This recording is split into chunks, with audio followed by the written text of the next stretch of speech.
Hey, BEC MAC here, still at the Trace launch. It is going off. It's been an incredible night. Such a good vibe in here. Everyone's very excited about the art and the community and I guess the money it's going to generate for Community Plus. And I'm with an incredible artist, Judy Watson, here. And Judy, how are you? Hi, how are you? Very good. Judy just doesn't make coffee. In fact, she doesn't make coffee at all. But you've got 2 works in Trace this year. And you put one in before. What is your connection to Trace? Why do you believe in it so much? I believe in the people who are organising Trace and also, the cause that it's going to. And I think that as an artist, as somebody who came from Brisbane, from the outer suburbs, all of that sort of thing, and as an Aboriginal woman, I know people do it really tough and they need all the support they can get. And for a woman especially, if you've got your kids, you're in a tough situation, you really need that help. And I just think that anything like this, which is organised to support those communities, needs everything it can get. And it kind of shifts the paradigm around what we expect a gallery or art experience to be, doesn't it, by putting the work into these spaces? Yes and no. I think artists and art is always a part of that, and art is often brought in to re-energise and reinvigorate a community. There are so many times when something is run down, the artists go in first. We're like the cockroaches. We go in, we infest, we, sort of clean... Eat the crumbs. Take over, clone the space, and then everybody else wants to be there. So art has that magnetism and that presence. And I think it's also something about healing. So there is something not just about buying the work and then reinfecting it out into the community through money, but it's also through that visual energy and what it gives the viewer.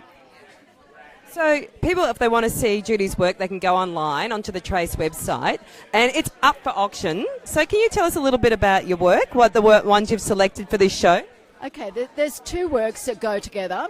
And they are actually works that I started on an artist camp. The first artist camp at South Stradbroke Island, where I work with emerging Indigenous artists. And in fact, this was the 4th year that it happened this year, and I worked over there again. So in that case, it was using elements from the environment. So I was using the mud from South Stradbroke Island, pigments, ochres, and really sort of working with that idea of forms. It's got a sort of a form which is like a vertical sort of mark making and horizontal mark making. And I'm working on another project at the moment, Women's Journey, in which I've just been looking at research that says scarification, both vertical and then across the body, sometimes denoted different sides of the river for Aboriginal people here. So I think some of those things can come to you. They reveal themselves as an artist. So it's very much about this site, this history. Kurilpa is a very important place. And it's where, my kids went to school. It's where I've sort of spent a lot of time. And I think that it's a really strategic part of Brisbane and actually part of Australia. And like sort of what you also just described then, a lot of your work has been about exploring those women's stories and those cultural women's stories and traditional women's stories. Why is that so crucial for you? I think it's the matrilineal side of my family, which is Aboriginal, has always been a very strong part of my history. And my mother, my grandmother were all very hard workers, very strong women. My mum's still around, Joyce Watson, and in fact, she... I think I've met Joyce, and she's fantastic. Yeah. She did the maquette for the goanna, which everyone calls the lizard. So she worked on that project with lots of people in the community, and she said people would drop in all the time.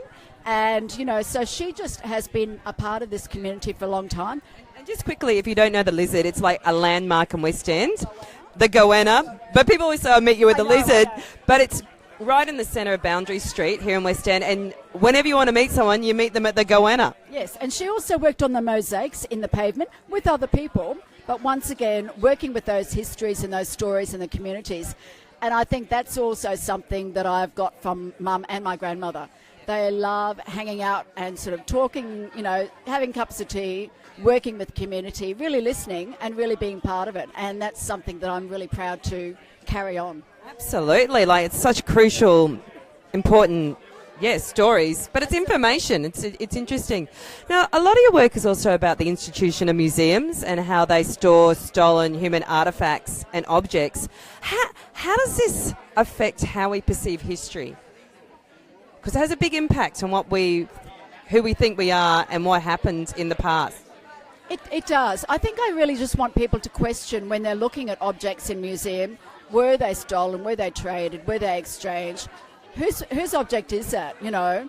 Whose domain is that?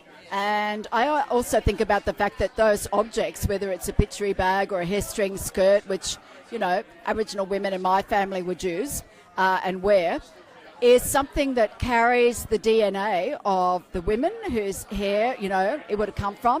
It is then rolled on the body to make the string. It's then worn by maybe somebody else. And so it's like the old people are hiding. So sacred.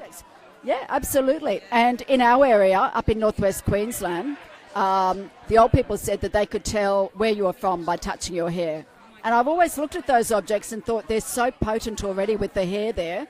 But basically, that could be my great-great-grandmother's hair.